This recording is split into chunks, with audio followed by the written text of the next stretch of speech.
Salut, c'est Trado, voilà ma vidéo de mise à jour pour l'indice parisien. Séance malheureusement assez négative, même si le recul de 0,12% semble anecdotique.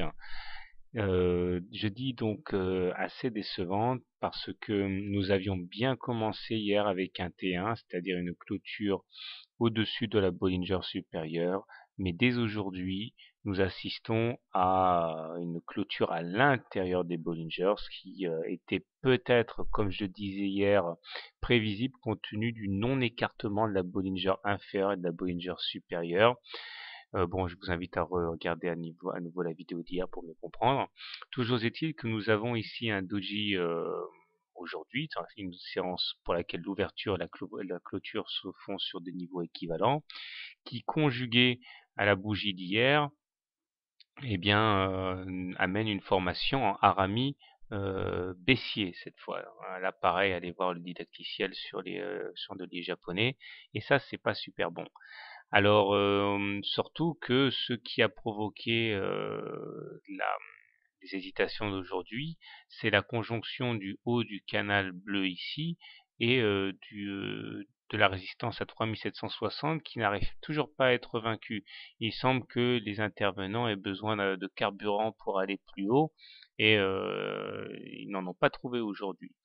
Si on traînouille trop, ça risque de donner du poids à l'existence des divergences baissières sur le stochastique et le momentum, et ça, ce serait pas très bon.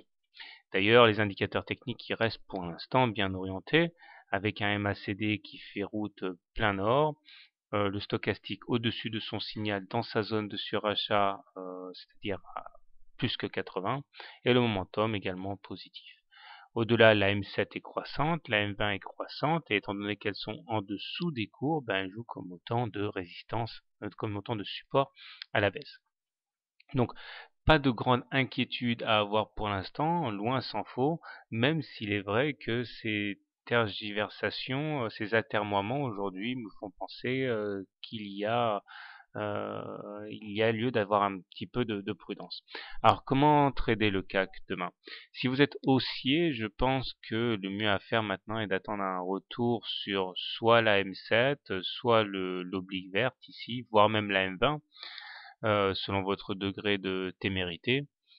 Acheter en cas de support devenu concret, hein, pas simplement un support potentiel. Donc si vous voyez qu'on a tendance à rebondir sur la M7 par exemple, dans ce cas on peut acheter, mettre un stop loss en cas de clôture sous la M7.